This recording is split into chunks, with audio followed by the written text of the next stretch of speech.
Takulandirani ku AMTV Malawi kuchimake kwa nkhani zenizeni. Ngati nkhani imeneyo kuno kulibe, dziwani kuti nkhani imeneyo ndi yabodza. Hello and welcome to NBC News Hour. In the next 60 minutes, our reporters across the country will give us the latest in politics, business, entertainment and sports. I'm Kumbukani Piri alongside Simeon Boyce, and our sign language interpreter tonight is Savita Wilima. Glad you could join us. Let's take a look at our top story. We're glad you could join us. Our top story tonight, Minister of Finance, Economic Planning and Decentralization, Joseph Mwanamveka, has called on all Malawians, including opposition political parties, to support government as it is making efforts to recover the economy of the country. The minister said economic recovery needs collaborative efforts because issues of the economy affect everyone regardless of political affiliation. He said this in Lilongwe during a consultative workshop organized to solicit views on the National Economic Recovery Plan, which government has drafted. From Lilongwe, Patrick Dambula reports. At the opening of the National Economic Recovery Plan consultative workshop, Minister of Finance, Economic Planning and Decentralization Joseph Mwanamveka told the gathering that in 2025, when the current administration came in, it inherited serious economic challenges created by the previous administration. He said among the problems were a 24 trillion kwacha public debt, an inflation rate of 35%, food insecurity and a forex cover of less than 1 week. Mwanamveka said it is against this background that government came up with the National Economic Recovery Plan, NERP, for 2025 up to 2030, a document which contains strategies that can help the country to recover from the economic downturn. Before the plan is launched later this year, government brought together development partners, the private sector, civil society organizations and the academia to solicit their views, suggestions and comments on the contents of the plan and how it should be implemented. Speaking at the end of the event, Mwanamveka said President Professor Arthur Peter Mutharika appreciates that Malawians are going through tough economic times. Hence, he sanctioned the event to discuss ways of dealing with the challenges.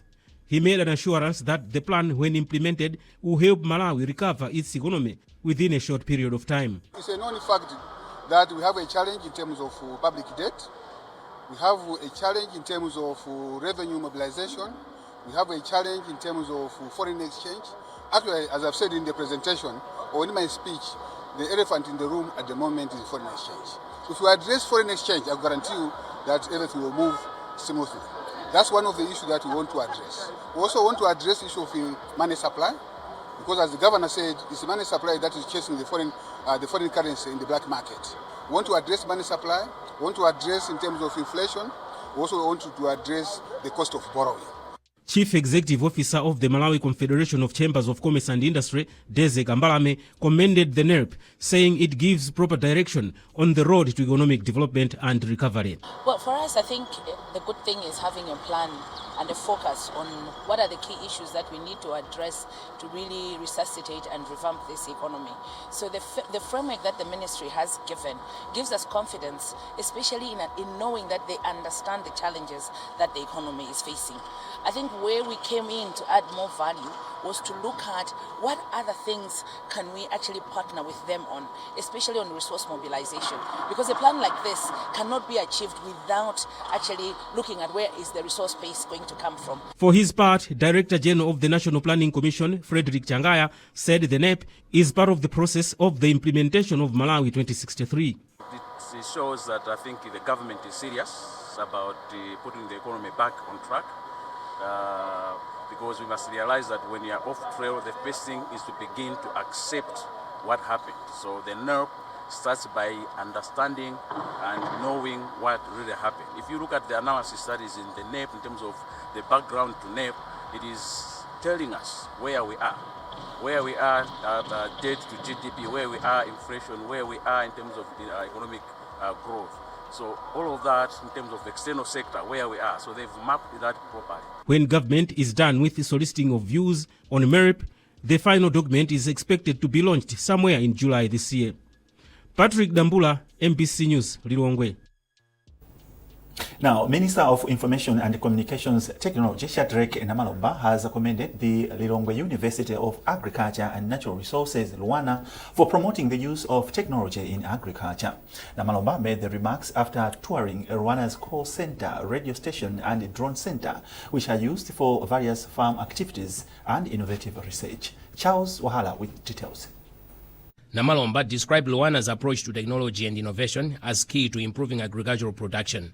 He said the facilities provide solutions such as soil testing and prediction of weather patterns. The minister added that it is important to embrace technology and adapt it to local realities, noting that Luana's digital space is helping to address various challenges facing the agriculture industry. According to the minister, drone technology is key for improving efficiency, disease detection in crops and livestock, spraying pesticides and fertilizer, and supporting yield estimation, all of which are important for food security. He further noted that data analysts and agronomists work together to interpret technical information for farmers. This is the kind of transformation that this country requires. Yes, in the foundation stages. They need to move towards now, which is what I've challenged them tonight, this evening, this afternoon. They must now take the solutions, the innovations that they have developed in the lab to the market. Malawians must now begin to use these solutions. It's no use to invest in developing a solution. You keep it out, away from the farmers, from the people that seriously deserve to use them. Luana's call center is used to provide around 4 million farmers with information relating to farming calendars and market updates, while the radio station disseminates agricultural information to farmers. Luana Vice-Chancellor Professor Emmanuel Kaunda commended the minister's visit, pledging more digital innovation and technologies aimed at promoting and supporting national development goals. It is a transformation, and I think this is where the agriculture is going. If agriculture is going to grow, we need to have a platform where you can provide real-time solutions to farmers. And this is where our technology is heading to. So you see all the technologies that are aimed for providing instantaneous solutions. If I today my crop is diseased, what do I do? Where do I get the medicine? What sort of pesticide do I use? The information that we're providing is that one. The minister was accompanied by Principal Secretary Harold Msusa and other senior officials from the Ministry of Information and Communications Technology. Charles Wahara, MBC News, Lilongwe.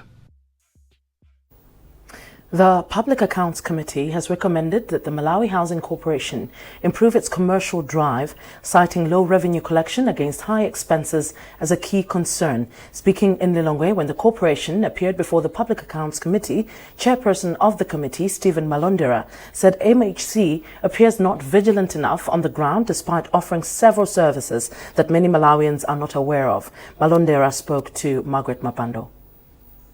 And all in all, we've asked even the colleagues from Malawi Housing Corporation to improve in their commercial drive, because it appears they are not vigilant on the ground.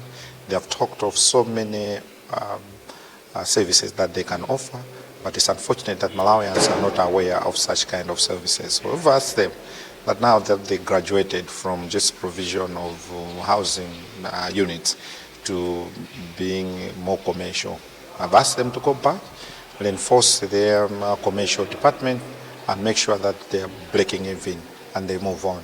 And the issues, a lot of outstanding issues, you find that what the budget is and what they're spending, the revenues they are collecting is very low, while the expenses are on the higher side. We've also asked them to go back and make sure that they regularize these anomalies. Malawi Housing Corporation Chief Executive Officer Bob Chimkango has attributed the corporation's low revenue to high repair costs and outdated social service mindset. Chimkango said the cost of repairing some buildings is more than 6 months' rent, yet rentals remain low. He explains. From, I think, 2019 going backwards, 2018, 2017, we were making profits. But it's not because of anything, but the cost of housing then was low. For you to buy a bag of cement, it was maybe about 4,000. The iron sheets were cheap. That then, from 2020, things started escalating. The bag of cement now is about 40,000, but the cost of that house, I mean, the rentals are still low. So there was now imbalance on how much we spend and how much we earn. So that gave us a deficit so that we were even unable to pay taxes in time. And as a result, how MRI operates is that when time for remittance of taxes is due, you don't pay, you are charged penalties. So we're caught in a situation where we don't have the money, if it were maybe a private tenant, would have said, I'm raising the rent. But as MHC, we can't wake up and say we're raising. We wait for approvals. First, we make a proposal. If it's approved, then we have to go through the government, through the system, then the board, and then we should implement. And when we're implementing, we always remember that we can't be too high, much as we can't be too low. So there's also some now calculations to be done. So it's always a process. So that has hindered us from progressing from this loss making to a profit making. Kumbukani, listen to you had a privilege of interacting with the Chief Executive Officer for Malawi Housing, Bob Chinkango. And here he was appearing before Parliament where he is being challenged to do more in terms of maybe repairing houses and even constructing more houses. What were some of the key issues that you discussed pertaining to that? I had a very interesting conversation with Bob Chinkango, and one of the issues, as he alluded to, is that the rentals are still at the lower side, and they've been having problems with tenants not being able to repair, because according to the tenancy agreement, once a tenant enters a house, they're supposed to be maintaining the house, but that doesn't happen, and that's one of the strategies that they want to employ, that if a tenant does not look after a house properly, then they'll be asked to vacate, they'll be evicted from the house. But secondly, I think that one of the issues that was also circulating in the social media was that the Malawi Housing Corporation was saying that it's not being given tenders by the government to do construction work, which it is able to do. So it was asking government that if it could be given that opportunity, that it could construct houses, and that in that way they'll be able to finance other projects that they're failing to finance. So basically, boys, it was a very long conversation, but I'm just touching on the important issues that we discussed. Let's hope that maybe a way will be found, because you talk about issues to do with the housing. It's a big issue in Malawi. The population is growing, but the houses that MHC owns have remained the same. So I think there is a lot of work that needs to be done. Apart from that, boys, I think one of the interesting issues that he spoke about was that there are plans to construct more houses. So that will be taken care of. I think across the country, cities, they will be constructing new houses. Sure. Now, as government prepares to repatriate citizens stranded in South Africa following a fresh wave of xenophobic attacks, a different reality is unfolding back home. Every day, dozens of Malawians continue to leave for South Africa in search of jobs, better opportunities. And in Mzuzu, Hassan Piri spoke to prospective migrants processing travel documents and others boarding buses to the Rainbow Nation, despite the growing xenophobic attacks on foreign nationals. Kumbukani, that's another interesting issue. Yesterday, we saw a press release from the President's office talking about the situation in South Africa. And we've also heard that even the figures of Malawians who are coming back from South Africa have increased. We're talking about the immigration report was saying that about 2,000 Malawians have returned home in 2 weeks. And now we still have Malawians going to South Africa. Boys, I think last time we had this conversation, I told you my stand on this, and I find it very, very strange that someone is still contemplating going to South Africa in this situation, the way the status quo that it is right now. It's very saddening that someone still wants to go to South Africa. But people have argued that maybe it's because of issues of employment in this country, and people are looking for opportunities. So it's a heated debate, if you ask me. I think people should be able to make decisions. I think we can still find something to do back home than going to South Africa. Yes, there are opportunities, but there's a high risk of losing your life, losing your property. Because, you know, if you try to find out, you discover that a lot of these people who are coming back, they're not coming back with their properties. They're leaving their properties back there. So I think it's a losing game, in my opinion, boys. And yesterday I saw on the social media, I think a South African has been killed. He was mistaken to be maybe a foreigner. So what can be the case if you are found that you are really a foreigner, if South African people are killing their own citizens? So I think, boys, we've got an interesting story from Hassan. Yes. Let's just see what Hassan found out. These are offices for the immigration department in Mzuzu, where we have found many people who are applying for new passports to travel abroad. Most of these people are heading to South Africa.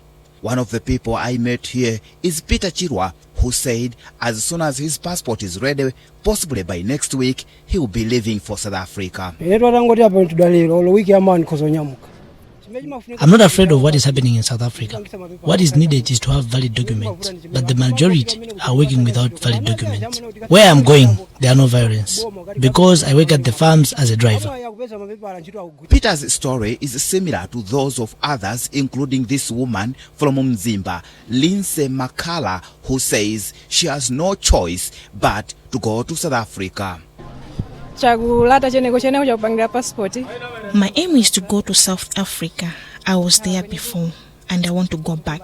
Yes, there are xenophobic attacks in South Africa, but the opportunities are there and it's good for survival. I'm going there to work and do business. For those who are used to visiting South Africa, the issue of anti-immigrant riots in South Africa is not new. People say that this happens in some areas and that other areas in the country are safe. During our investigations, we arrived at Mzuzu coach terminal where people traveling abroad, especially to South Africa, depart from. We found that 3 buses have left only today. One of the people we met at the departure lounge is William Chiumia, who says he's confident that he will be able to stay safe despite the xenophobic attacks. Of course I'm afraid, but I can't do otherwise. I already have the passport as well as tickets to travel, so I just have to go and work. I believe I will survive the situation in South Africa. According to one of the people who speaks on various issues, Moses Mkandawile, poverty is the major factor driving many people to go to South Africa in search of greener pastures. He also welcomed the government's decision to repatriate those affected by xenophobia, advising them not to travel to South Africa until the situation improves. I would have advised my fellow Malawians to say, look, much as you are being pulled or pushed, to go into South Africa in search for, a greener pastures. But this time around, it's extremely difficult for you to go there, given the fact that the South Africans, are promoting xenophobia and they're killing, they're injuring, they're destroying property of many foreigners, including Malawians. And I think this is not the time for them to go there. Statistics indicate that more than 100,000 people are allegedly working in various sectors in South Africa, including in shops, in homes, in garment factories, and in agriculture sector. But every year, reports show that hundreds of them are sent back home as they do not have valid documents. Meanwhile, spokesperson in the Ministry of Foreign Affairs, Charles Nkalamba, said government is assisting its citizens who wish to return to their homeland following the unrest in South Africa. In this regard, the government will soon commence a voluntary repatriation exercise for Malawian nationals that have requested government support for their return home. The repatriation exercise is intended only for Malawian nationals who have voluntarily indicated their willingness to return home and require logistical support from the government. Accordingly, the public will be formally informed of the final logistics of the repatriation exercise once all preparations are completed. According to officials from the Offices of Immigration and Citizenship Services here in Mzuzu, it is estimated that 8 out of 10 applicants, their destination is South Africa. But this is happening despite the fact that South Africa is facing the wind of xenophobic attacks against foreign nationals. Hassan Piri, MBC News, Mzuzu.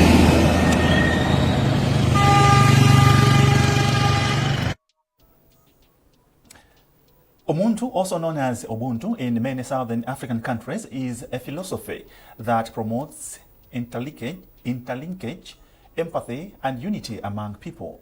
Despite it being a household term that many communities claim to believe in, recent trends are projecting the opposite. Ubuntu values are seemingly being swept under the carpet and everyone is doing as they please. Malawi is one of the countries experiencing its negative connotation with increased cases of corruption, murder, or even theft. But how far gone are we? Well, in this interview, Beatrice Mwape caught up with Professor John Kalenga-Saka, one of the founders of a think tank for mindset change, Center for Excellence and Integrity in Education, and first of all asks how much of Ubuntu are we losing as a country? I would say that there is a significant erosion of Umuntu amongst we as a community. When this came through, and already through the previous, it was the Department of they call it civic education. There is that aspect under the Malawi 2063 matters of integrity, patriotism, such that as a community we can exploit these attributes and love our country, become a cohesive society, protect exploit our value systems, because as a community we have a value system, and that if we are not careful, we will lose quite a lot, because the youth must be inculcated with the value system, which traditionally exists in our all communities across Malawi, or as well as Africa. And looking at the trends, we have an increased number of corruption cases, talk of murder, theft, and everything that is contrary to Umuntu. What is the contributing factor to the declining levels of Umuntu in the country? Yeah, no, it's a myriad of factors. One of which is that we are influenced. We live in a global world, and therefore influences from outside impinge on us. And if indeed the youth who are more susceptible take up on these things, then you have a lot of risks obtaining in our societies. And therefore, I would think that particularly at the household level, because that's where you and me grew up, we are born into our families, they trained us on the values, love your brother, your sister as you do yourself, and that you go to church, we have a faith, which indeed helps us also to live a good person, and that if in a community you must comply with the normal norms and regulations. And if you depart from there, the parents, we parents, fathers, mothers, uncles have a responsibility to mold such person to be good person. Because if you're a good person, you'll be a good citizen. If you're a good citizen, you will respect the property of others. And in that regard, if you are responsible for managing, let's say, resources, financial or otherwise, you will not be persuaded to steal from there, because you must be accountable for the responsibility you have. So we can say it's with the technological advancement, it's now moving to a societal problem. Yes, indeed, it does affect. It does affect. However, with the normal governance systems, the Anti-Corruption Bureau and others must work towards arresting this. But more importantly, it's you and me as a person. You are given a responsibility. You are given these resources, and you see your neighbor, you should respect. And if there's any conflict between you and me, let's say exploit other means to resolve them, rather than to plan or to kill and all those things, because those are very, very unfortunate. As you pointed out earlier, it's eroding, and it's affecting quite a lot. What are the consequences of losing Umuntu for future generations? It's interesting, unless we arrest such trends, the youth who become good leaders in the future, their children will also be affected. Let's be mindful that we have societies in this world, China, for example, Japan, they have a value system which indeed they have advanced technologically. Indeed, the youth are prevented. I'm aware that more recently in the US as well as in, let's say, UK, government has put in a system to prevent access to certain technological developments, so that having observed that they affect the growth of the youth, they are now putting in measures. And within our law, we expect government, as it continues to address these matters, that we will have similar developments, because the youth, those in primary and secondary school, are more susceptible, because these will be the critical human resource for our nation. At present, do you think we have proper interventions which can help to deal with this problem? And what do you think we should do as a country to make sure that we deal with the problem at the moment? Through our education system, these are matters which are taught. I think in primary school, there is a social study subject. I think that must be strengthened. If you went into universities, different programs have matters of ethics taught in our university programs. And that if we strengthen these, we should be able to move appropriately, supported by our own government. You're watching News Hour here on NBC. Still to come, we join our colleagues at our Lilongwe studio, plus the latest business and sports. A reminder of our top stories. Welcome back. We head straight to our Lilongwe studios, where Chipilom Tumodzi and Beatrice Mwape are on standby. Well, hello and welcome to the segment of News Hour from Area 4 Studios in Lilongwe. My name is Chipilom Tumodzi and my co-presenter Beatrice Mwape. Thank you for joining us. To our top story in this segment, hope is on the horizon for cotton farmers as the country embarks on a trial to manufacture organic fertilizer, also known as biochar. The trials are taking place at Chitala Research Station in Salima and Makoka Research Station in Zomba. Coordinator for Solidaridad, Moses Chingombe, told NBC that once the trial is completed, farmers will have access to cheaper fertilizer, which could encourage more people to venture into cotton farming. Austin Fukula reports. Chingombe said the biochar, which is produced by burning cotton stalks, does not on its own make organic fertilizer. However, when mixed with goat droppings or chicken manure, using the recommended ratios taught to farmers, it can be used as organic fertilizer. For a start, he pointed out the trial is being conducted at Chitala Research Station in Salima, the Lilongwe University of Agriculture and Natural Resources, Luana, Makoka Research Station in Zomba, as well as selected farmer field schools in Njinji and Salima districts. Biochar helping to carbon sequestrate. You know, we're in the Anthropocene era where climate change issues are everywhere. True, we're in Malawi. You know, the prices of inorganic fertilizer is very high.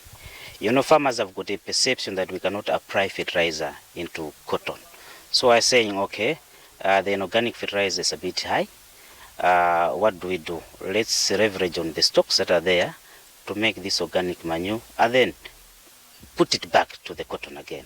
In a reaction to the trial, Director of Agricultural Research Services in the Ministry of Agriculture, Grace Kaudzu, said that if the results prove positive, the innovation could become a game changer for cotton farmers. She said at present, some farmers are unable to engage in cotton farming because of the high cost of fertilizer on the market. The trial that we are conducting in trying to identify cheaper sources of fertilizer will assist our farmers to reduce production costs and therefore, benefit more from their cotton production in the country. So that trial is helping us to look into good agronomic practices as well as other sources of fertilizers that would be cheaper for our farmers for their benefit. The biochar fertilizer trial is currently in its first year of research and is expected to be completed within the next 2 years. At present, Malawi produces about 22,000 metric tons of cotton annually against a demand of 400,000 metric tons. Austin Fukula, NBC News, Lilongwe. Findings of the 2026 Malawi's National State of the Environment and Outlook report says at least 10,000 people are dying every year in the country as a result of complications arising from air pollution.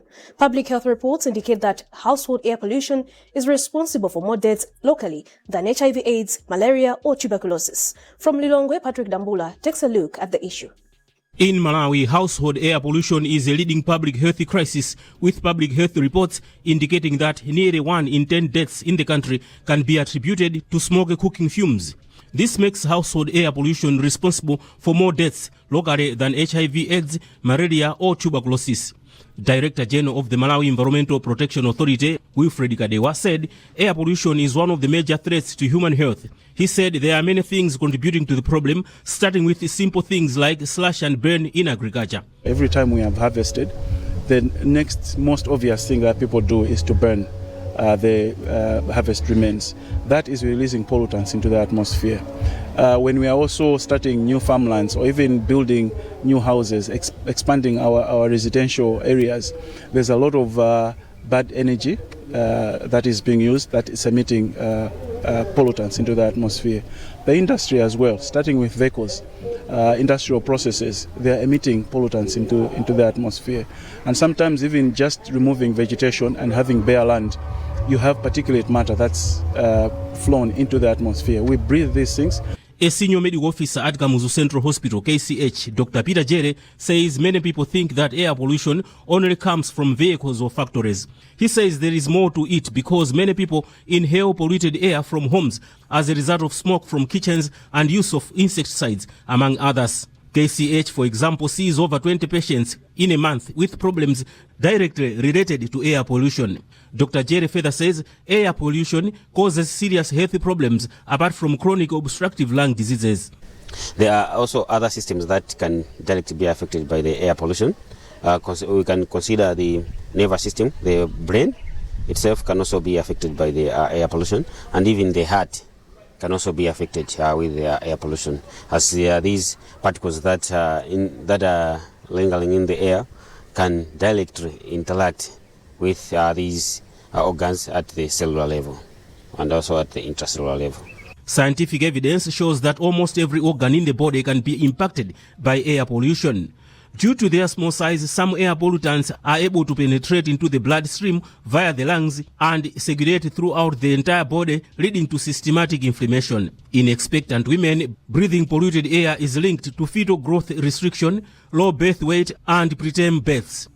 An environmentalist, Matthews Malata, says there is need to procure proper equipment that can support monitoring of air quality besides doing research which can inform policymakers for necessary action. As we speak now, there are only a few places, especially maybe in the south, where they're able to monitor air quality. Secondly, we need also to enhance issues of awareness and dissemination, awareness among key stakeholders, but also all Malawians in the country, so that we should know where we are heading to. The third issue is about policy issues. We need to adjust our policy so that we can mainstream this issue and see how we can collectively begin to reverse the trajectory. Environmental experts suggest that air pollution can be controlled by, among other things, planting more trees, avoiding burning trash or bushes, using clean energy for cooking, prioritizing renewable energy, and using clean modes of transport like bicycles, among some. Patrick Dambula, MPC News, Lilongwe. To this now, the Deputy Minister of Natural Resources and Climate Change, Chipililo Mpinganjira, has urged communities to take part in restoring the environment. The call was made after visiting parts of the Lingadzi River in Lilongwe. The area was badly damaged by floods in 2017, but has since been restored by Center for Applied Systems Analysis, CASA Malawi. More in this report by Mphatso Mataya, read by Austin Fukula. Rivers, which are sources of clean water and habitats for different species, are under threat due to human activities such as digging trenches, sand mining, and dumping of waste. The Lingadzi River has not been spared. In 2017, during the rainy season, people living along the river endured a night of devastating floods that left many households in Area 47 in despair. Chinkwita Piri is a community leader in Area 47, and he explains. In 2017, we had a calamity in which the waters of Lingadzi River burst, and they flooded the houses, a number of houses, to the extent that property was lost, the buildings were weakened, and we can say that we lost some residents because they had to move out of this place. That happened because of degradation that happened along the river. There was rampant sand mining, people taking topsoil. Deputy Minister of Natural Resources and Climate Change, Chipililo Mpinganjira, said government has put in place interventions to minimize land degradation. He added that for these interventions to have a positive impact, Communities must be in the forefront in restoring the environment. We are doing reforestation, not just in river banks, but even in forests. We discouraging charcoal making. We coming up with people with pellets, with cook stoves. There are a number of interventions that we're doing, and we'll bring everything together. But one important thing that I've learned today that keeps coming up is that we need community engagement, because it is us, the people who are doing the sand mining. We are the ones who are looking for the black soil.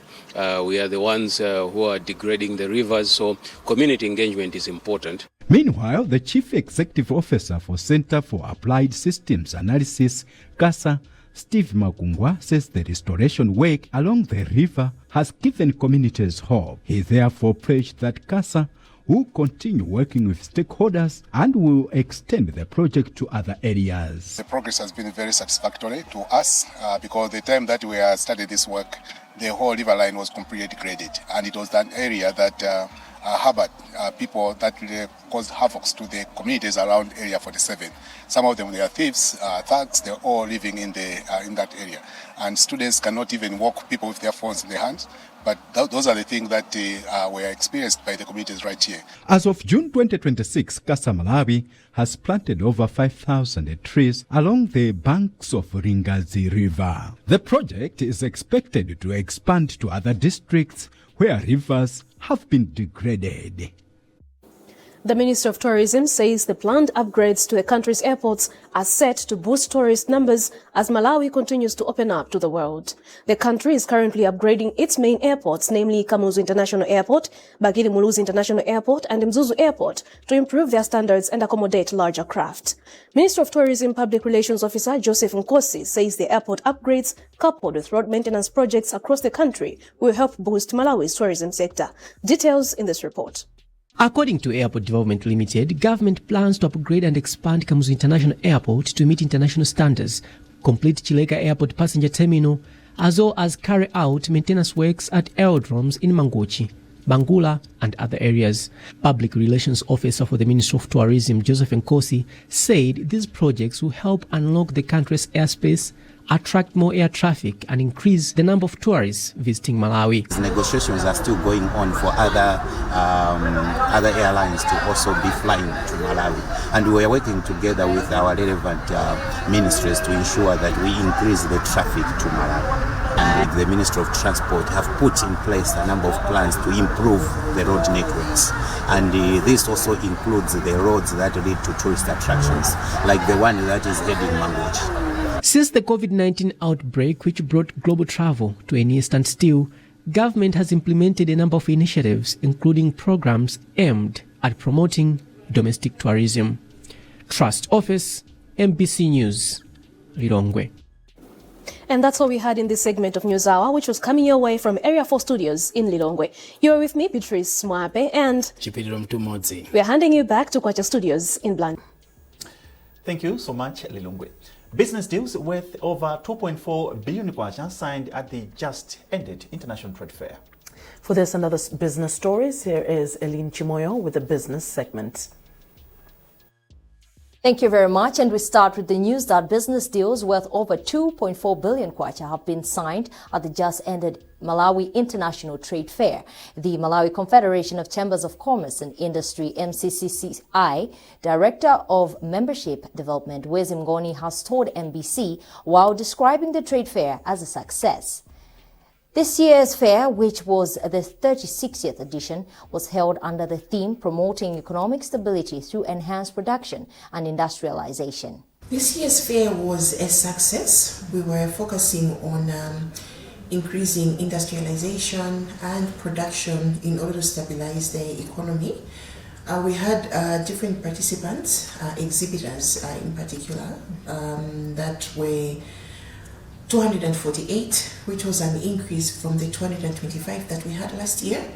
And in terms of patronage, we had targeted about 15,000, but we have reached 15,400. Means we're having 1,700 patrons on average per day. And where we have seen that there were some deals that were done. We had like Assemblies of God Press that secured a long-term supply of printed materials, and we had companies that are in the energy sector win contracts for supply of energy materials valued at about 500 million. We had some hotel chains that secured some joint ventures, and then we also had companies like GM Plastics that supplied a contract for, they won a contract for the supply of packaging materials for some manufacturers in the country. Then, as we're also looking at facilitating financial inclusion amongst the SMEs, we had commercial banks that partnered with SMEs, and that also opened up a number of business accounts. From the feedback that we have received at the moment, we're looking at a minimum of about 10 that have clinched deals with local companies and others, even for the international market. This has been valued at 2.4 billion. And we expect that it's going to increase because we are still trying to get feedback from our participants, and we're going to get conclusive at least by the end of this week. Now, pension fund managers have been called upon to focus on sustainable income management for retirees amid changing retirement realities in the country. Subsidiaries of Continental Holdings Limited, Continental Asset Management (CAM), and Continental Pension Services (CPS) made the call during a pension networking engagement in Blantyre aimed at promoting discussions on the country's pension landscape. Arthur Chokoto has the story. Many people approach retirement with uncertainty and fear, largely due to concerns about whether their savings will be enough to sustain them after retiring. Amid such uncertainty, pension and asset fund managers can play a critical role in helping retirees grow and manage their investments to ensure financial security in later life. It is against this background that Continental Asset Management (CAM) and Continental Pension Services (CPS) organized a breakfast interaction with stakeholders in pension and assets management to discuss new strategies that will tally the evolving pension landscape. CAM Chief Executive Officer Gillian Kachikondo said longer life expectancy means retirement planning should go beyond simply accumulating pension savings. What we have noted is that there is still a gap in the market when it comes to pensions that needs to be bridged. So most people sometimes are not aware as to what the pension is supposed to achieve, which is a steady income when the final paycheck comes and when the regular paycheck from the employer stops flowing. Pension is supposed to replace that paycheck, and as much as possible you should ensure that that replacement, it replaces to a certain extent a higher percentage of your paycheck, and that is achieved through diligently contributing. In some cases, you may need to add more contributions than what is the regulatory minimum. Retiree Patrick Muhango, a former Reserve Bank of Malawi employee, said preparing for retirement early creates opportunities for investment. A retirement should not be seen as an event, but it's a process. Most people get scared. As you are approaching retirement, you are excited, but again, you have a lot of anxiety. The reason being that most of the time we are not sure, because our life has been programmed to work in a special fashion. So we are discussing and saying retirement should not be something that should scare you. You need to prepare. You need to plan. The inaugural event was held in Blantyre with similar sessions planned for Lilongwe and Mzuzu. Arthur Chokoto, NBC News, Blantyre. Now, the ICT Association of Malawi, ICTAM, is touting the industry as key in driving Malawi's realization of the Malawi 2063 development agenda and economic growth. Secretary General of the association, Exao Njoka, made the sentiments on the sidelines of the ongoing 2026 Malawi International ICT Expo, which has started today in Lilongwe. Local technology experts and their foreign counterparts in the field have converged in Lilongwe to discuss, among other issues, how Malawi can use ICT to grow its economy under the theme Unlocking Malawi's Digital Economy, ICT Exports, Trusted Payment and Fraud Resilience. No, we'd love to celebrate the management and the whole team of TNM for giving us the amount of 10 million kwacha. It's really a big sponsorship, and it also shows that TNM is really committed in as far as issues to do with technology in the country is concerned. So TNM, as one of the biggest telcos in the country, what they have done is a commitment to say that as a telco, they are really serious about improving in as far as connectivity is concerned, as well as also digital payment. You know, as Digital Economy, TNM has supported the expo, as explained by the telco's Chief Information Manager, Peter Muntari. As TNM, we thought that we should support this year's ICTAM Expo because the theme of the conference, which is Unlocking Malawi's Digital Economy, is something that resonates very, very closely with TNM's mission and vision, which are to digitally empower every Malawian and enable connectivity and digital services within the country. The expos are very important gatherings. There's a lot of thought leadership that occurs where people highlight new trends that are covered as one. Well, that's all from the business desk. It's back to you. Now for the latest in sports, we join Norbert Jameson. In sports, FC Binyasa Big Bullets have seen match day ticket revenue fall by 7% in the first 6 weeks of the 2026-2027 FDH Bank Premiership. The People's team have collected 43.5 million kwacha from ticket sales so far this season, down from 46.9 million kwacha in the same period last year. Praise Majawa reports. This comes despite a slight rise in ticket prices. Bullets Chief Executive Officer Albert Chigoga has pointed 3 key reasons for the drop: the move of home matches to Joyce Chitsulo Stadium in Mwanza, poor gate management during the Blantyre Derby, and the team's inconsistent form. Bullets were last season's top earners in the Top Flight League after collecting 198 million kwacha from the gate revenue. In total, the league generated 1.7 billion kwacha from the gate collections.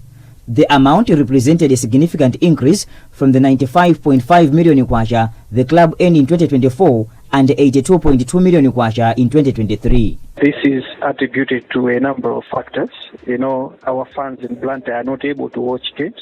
We are praying away to Mwanza. Of course, considering that Mwanza is our new venue, I would say that it's a good story to tell. And also, considering that these 6 games that we've played in the current season include Blantyre Derby, which, you know, it was disastrous in terms of revenue. Had it been that Blantyre Derby managed to raise the much-needed revenue as we always anticipate, I think he would have been talking about something else. Although Bullets are still unbeaten in the league, they have only won 2 of their 6 games with 4 draws.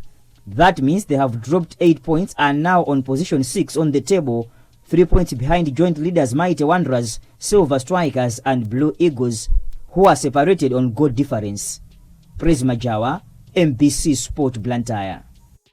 The Northern Region will host the National Club Basketball Championship for the first time in over 20 years, with the tournament set for this weekend at Katoto Community Ground in Nzuzu.